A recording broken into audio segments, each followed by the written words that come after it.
Assalamualaikum warahmatullahi wabarakatuh. Kembali lagi dengan saya, Bapak Muhajir, guru hadis kelas 12. Sekarang kita akan membahas tentang mempreteli hadis tentang masalah kondisi sulit amar ma'ruf nahi munkar. Sebelum kita mempreteli hadis ini, kita memahami kandung hadis tersebut. Mari membaca sanad dan matan hadis. Pertama dari sanadnya, Haddasana Al-Abbas bin Walid Al-Dimashqi, Haddasana Zaid bin Yahya bin Ubaid Al-Khuzai, Haddasana Al-Haytham bin Humaydin, Haddasana Abu Mu'aid Hafiz bin Ghailan Ar-Ru'ayni an Makhulin an Anasin bin Malik qala qila ya Rasulullah. Nah, ini mulai masuk ke matan hadis. Dikatakan ya Rasulullah, mata natrukul al-amro bil ma'ruf wan nahya 'anil munkar. Kapan kita meninggalkan amar ma'ruf nahi munkar? Terus kata Rasulullah menjawab, qala idza dhahara fikum ma dhahara fil umami qablakum. Ketika terjadi pada diri kalian sesuatu yang terjadi pada umat-umat sebelum kalian. Terus kita menjawab, para sahabat menjawab, ya Rasulullah, wa ma dhahara fil umami qablina. Ya Rasulullah, apa sih yang terjadi pada umat-umat sebelum kita? Terus kata Rasulullah menjawab, al-mulku fi sigharikum. Kerajaan dipegang oleh orang kecil dari kalian. Wal fahishatu fi kibarikum. Dan juga kejelekan itu berada di dalam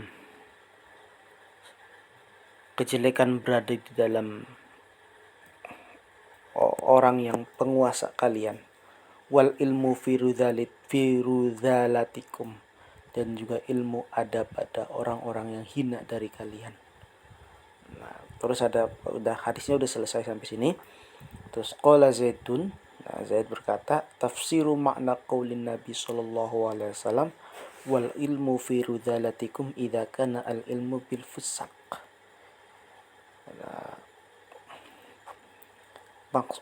Tafsir makna dari daunnya Nabi yaitu al ilmu fi rudhalatikum, ilmu ada pada orang-orang rendah dari kalian. Itu maksudnya ilmu itu berada pada orang-orang fasik. Ya. Nah, berarti ada 3 poin di sini. Yang pertama, kapan kita meninggalkan amar ma'ruf nahi munkar? Yang pertama itu ketika al-mulku fi sigharikum, al-fahisyah fi kibarikum, al-ilmu fi rudhalatikum. Itu. Terus mari kita menerjemahkan hadis. Kualitas hadis. Kita langsung ke kualitas hadis. Hadis tentang kualitas hadis ini menjelaskan tentang apakah hadisnya ini hadis dhaif, hadis hasan, atau hadis sahih. Nah, kita preteli lagi. Hadis tentang batasan kapan seseorang berhenti atau meninggalkan amar ma'ruf nahi munkar diriwayatkan oleh Imam Ibnu Majah dalam kitab Al-Fitan nomor hadis 4015. Menurut para ulama ahli hadis, pada sanad hadis tersebut ada seorang rawi bernama Al-Haytham bin Humaid yang dinilai tidak kuat. Maka hadis tersebut dinilai sebagai hadis dhaif secara sanad. Karena rawinya tidak kuat, yaitu yang diriwayatkan oleh Al-Haytham bin Humaid, meskipun hanya satu, itu bisa menyebabkan, ulama sepakat hal itu menyebabkan hadisnya itu menjadi hadis dhaif. Karena ada satu rawi yang tidak kuat, yaitu Al-Haytham bin Humaid. Namun terdapat penguat yang bisa menguatkan, yang bisa menyebabkan hadis yang diriwayatkan oleh Imam Ibnu Majah itu menjadi hadis sahih, yaitu hadis yang diriwayatkan oleh Imam Ahmad dalam musnadnya nomor hadis 12.943. Berikut hadisnya. Haddasana Zaid bin Yahya Al-Dimashqi, Haddasana Abu Mu'aid, Haddasana Makhul an Anasin bin Malik qala qila ya Rasulullah, mata nada'ul i'timar bil ma'ruf wan nahya 'anil munkar? Qala idza dhahara fikum ma dhahara fi bani Israil idza kanat al-fahishatu fi kibarikum wal mulku fi sigharikum wal ilmu fi ridalikum. Hadisnya sama. Nah, tapi hadis ini diriwayatkan oleh Imam Ahmad. Menurut Imam Ahmad, hadis tersebut di atas merupakan hadis marfu, artinya hadis yang disandarkan oleh Nabi. Dan sanadnya itu kuat, maka kualitas hadisnya itu sahih. Kesimpulan Imam Ahmad tentang kualitas hadis yang diriwayatkan sebagai hadis sahih, karena Imam Ahmad tidak meriwayatkan tersebut melalui Al-Haisam bin Humaid. Karena dalam hadis yang diriwayatkan oleh Imam Ahmad tidak diambil atau tidak diriwayatkan oleh Al-Haisam bin Humaid. Kenapa kok hadis yang diriwayatkan oleh Imam Ibnu Majah dhaif? Karena hadis tersebut diriwayatkan oleh Al-Haisam bin Humaid. Sedangkan kenapa kok hadis yang diriwayatkan oleh Imam Ahmad dikatakan hadis sahih? Karena hadis ini tidak diriwayatkan oleh Imam Al-Haisam bin Humaid. Untuk memberikan gambaran atas perbedaan kualitas sanad antara riwayat Ibnu Majah dan riwayat Imam Ahmad, maka perhatikanlah skema sanadnya berikut. Nah, ini mulai dari bawah dulu. Imam Ibnu Majah, kita lihat dari Imam Ibnu Majah dulu. Imam Ibnu Majah mengambil hadis dari Al-Abbas bin Walid. Al-Abbas bin Walid mengambil hadis dari Zaid bin Yahya. Zaid bin Yahya mengambil hadis dari Al-Haytham bin Humaid. Nah, Al-Haytham bin Humaid mengambil hadis dari Abu Mu'aid. Abu Mu'aid mengambil hadis dari Makhul. Makhul mengambil hadis dari Anas bin Malik, dan Anas bin Malik langsung dari Rasulullah SAW.